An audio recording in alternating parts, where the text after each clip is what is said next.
Vamos dar início, né, pessoal, mais um conteúdo aí do capítulo 6, a volta ao regime centralizado. Gente, nós estudamos sobre a Revolução Francesa, vimos todos os acontecimentos, né, para mudar a forma do regime. E aí, no final do século XIII, o governo francês, formado pelo Diretório, já estava passando crises, né?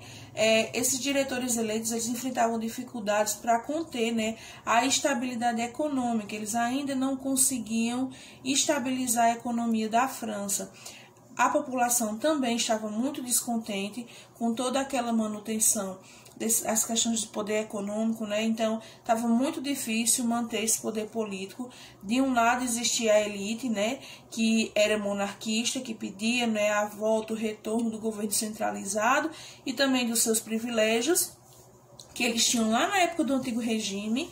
E do outro lado tinha as camadas populares, que era formado pelos sans-culottes, que exigiam melhores condições de vida e a volta de direitos.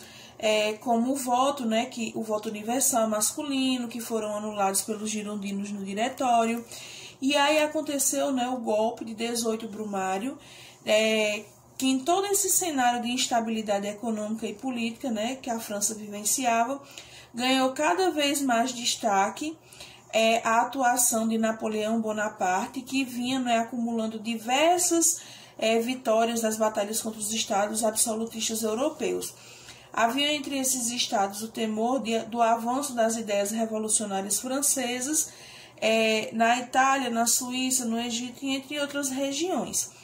Com o apoio de membros da burguesia, Napoleão chegou dessas batalhas com a intenção de pôr fim a desordens internas e a assumir o poder na França. Em 9 de novembro de 1799, 18 de Brumário, no calendário revolucionário, Napoleão liderou um golpe de Estado contra o Diretório e estabeleceu o consulado formado por 3 governantes, chamados cônsules: o político Roger Ducos, o abade Sieyès e ele mesmo, nomeado primeiro cônsul a exercer plenos poderes. E aí, quem era Napoleão Bonaparte, né, pessoal? Ele ficou conhecido, né, por seus êxitos militares na juventude. Ele estudou em escolas militares, onde se formou, né, como oficial de artilharia. Durante a Revolução Francesa, Napoleão obteve promoções até assumir o comando do exército francês na Itália em 1796, iniciando uma série de vitórias e garantindo a fama, né, de estrategista militar. Então, Napoleão ele tinha uma grande fama de ser um grande estrategista militar. O governo do consulado, né, durante essa vigência de 1799 e 1804, Napoleão, o primeiro cônsul, deu início ao governo autoritário e violento. Perseguiu e aprisionou opositores políticos e estabeleceu a censura de jornais. No campo da economia, o governo dos cônsules equilibrou, né, a crise, estimulando a indústria e o comércio por meio de empréstimos. Assim, né, o governo francês, com o apoio dos burgueses, que foram, né, importantes aliados em todo esse processo de retorno ao poder centralizado, e além disso, né, para fortalecer a economia, foram criados em 1800 o Banco da França e uma nova moeda franco. No campo da questão jurídica, durante o governo do consulado, foram instituídas novas leis, que ficou conhecido, né, em 1804 como o Código Civil Napoleônico. Esse código, gente, ele vinha estabelecer, né, algumas conquistas da Revolução Francesa, que é a igualdade perante a lei, o fim de privilégios da nobreza e do clero, o direito à propriedade privada, o Estado laico, a instituição do casamento. Só que Napoleão também, né, ele apresentava aspectos conservadores, com o restabelecimento do trabalho escravo nas colônias francesas.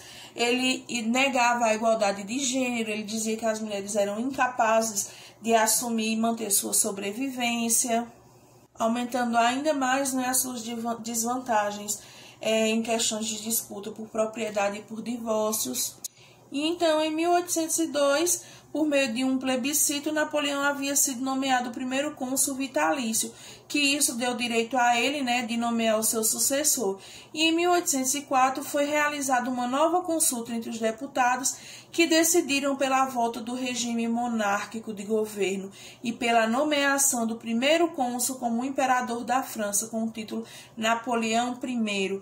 E aí Napoleão se torna imperador. Durante o período do Império, de 1804 até 1814, Napoleão ele foi governar, né, dispondo de uma corte formada por militares e proprietários de terra, de grande quantidade de altos funcionários que eram todos submetidos à sua autoridade. Então, por meio de uma série de conquistas, né, por invasão de territórios, foi anexando, né, o Império, que foi cada vez mais ampliando as fronteiras do Estado e fortalecendo o seu regime centralizado.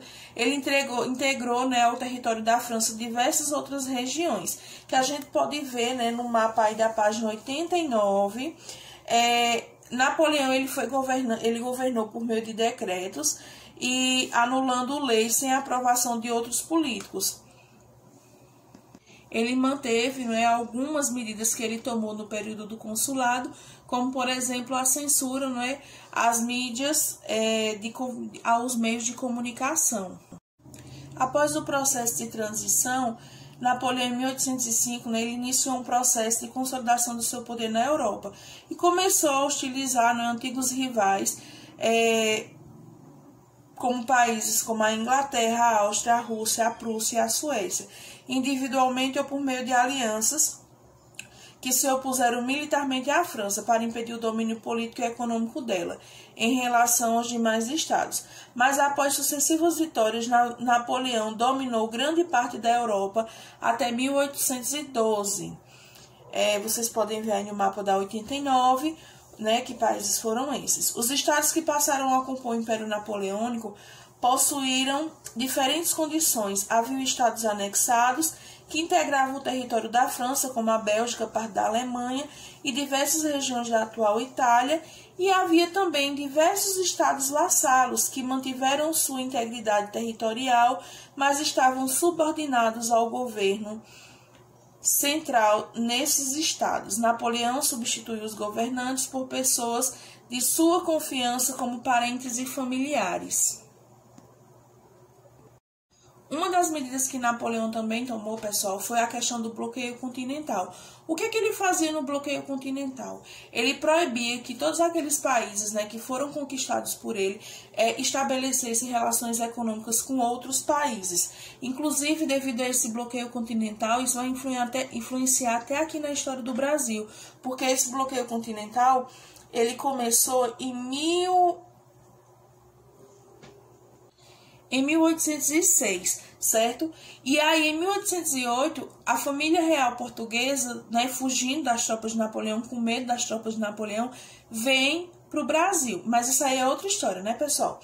Voltando aqui para essa questão do bloqueio continental, então eles proibiam que os países, né, que pertenciam ao seu território estabelecessem comércio com outros países, na tentativa de fragilizar esses países que eram rivais e assim conseguir atacar eles. O que aconteceu também com a Rússia.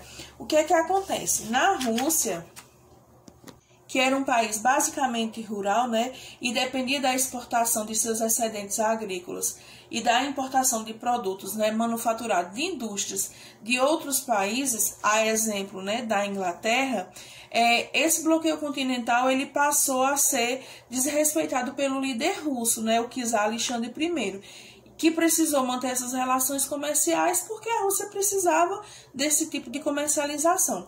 Então, Napoleão, como forma de retaliar, né, essa atitude da Rússia, em 1812, ele inicia uma campanha contra a Rússia, invade o território russo, porém, a Rússia não mobilizou, né, as suas tropas. Só que, quando eles resolveram contra-atacar, o exército francês já estava em Moscou. O que é que eles fizeram? Botaram fogo em tudo, pessoal. Então, eles fizeram um incêndio, né, em grandes proporções. O que foi que aconteceu? esse incêndio ele tinha o intuito de que as tropas napoleônicas, né, ficassem sem recursos, como alimentos, equipamentos, vestimentas, e acabassem ficando enfraquecidos. E eles conseguiram. Então, exaustos, né, os viajantes, os soldados, né, da França, e além das condições, né, adversas que existiam na Rússia, um inverno muito rigoroso, eles sofreram, né, uma perca muito grande por toda essa fragilidade, e retiraram-se do território russo. Então, a Rússia, com essa ação, conseguiu, né, vencer o exército de Napoleão. Após essa perca, Napoleão, foi pressionado pelos inimigos. Sem apoio político, Napoleão teve que acabar renunciando em 1814 e foi enviado para o exílio na ilha de Elba, na Itália. O irmão, do rei condenado durante a Revolução Francesa assumiu então o governo francês, o rei Luís XVIII. Um ano depois, em 1815, Napoleão conseguiu escapar e voltou ao poder, só que ele durou só 100 dias nesse poder. Só que as potências europeias não aceitavam mais esse comando de Napoleão e acabam, fazendo sua prisão novamente e retornam ele para uma prisão onde ele veio a falecer em 1821, na ilha de Santa Helena, uma colônia inglesa do Atlântico, onde ele estava preso. E aí inicia-se, todo aquele processo do Congresso de Viena, onde depois dessas guerras napoleônicas eles foram dividir todo aquele território que ele passou unido, Então, esse Congresso de Viena, ele durou de 1814 até 1815, na cidade de Viena, na Áustria, e além de redefinir as estruturas, das fronteiras, tinha o objetivo de reprimir qualquer tipo de ideia revolucionária que viesse ser implantado novamente nos governos de caráter absolutista na Europa. Muitas das decisões tomadas no Congresso levaram em consideração apenas as aspirações dos líderes políticos europeus, sem observar as características dos povos que viviam em cada uma dessas regiões. Vocês podem ler mais um pouco sobre isso, pessoal, na página 93 do livro didático de vocês, onde tem falando sobre essas questões, como foi essa divisão do Congresso de Viena, certo? Então, olha só, gente, vocês tinham uma atividade para realizar. O que é essa atividade? É um trabalho que vai estar valendo a segunda nota do segundo bimestre, certo? Vocês vão fazer um resumo desse capítulo que nós acabamos de estudar, o capítulo 6, certo? E atividades da página 94 e 95. Essa atividade vai estar valendo a segunda nota do segundo bimestre, certo? Então, vou repetir o resumo do capítulo 6, mais a atividade da página 94 e 95. Vocês têm até o dia 27 de agosto para entregar essa atividade, tá bom, pessoal? Vocês têm quase uma semana para isso. Com relação ao portfólio, como eu já havia avisado a vocês, certo? Vocês têm até o dia 24 de agosto para entregar o portfólio, certo, gente? Então, é isso. Qualquer dúvida que vocês venham a ter, vocês entram em contato, tá certo, pessoal? Vale lembrar que essa nossa aula é justamente sobre o capítulo que vocês precisam fazer o resumo. Então, usem ela também para auxiliar vocês no resumo de vocês, certo?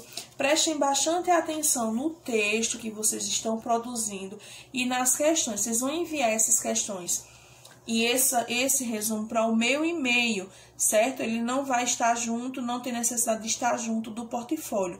Vocês vão estar enviando ele para o meu e-mail e me avisa pelo WhatsApp, manda uma mensagem, professora, enviei a atividade, tá bom? Como a gente já está acostumado a fazer. Então, é isso, pessoal. Qualquer coisa, vocês entram em contato, tá bom? Tchauzinho!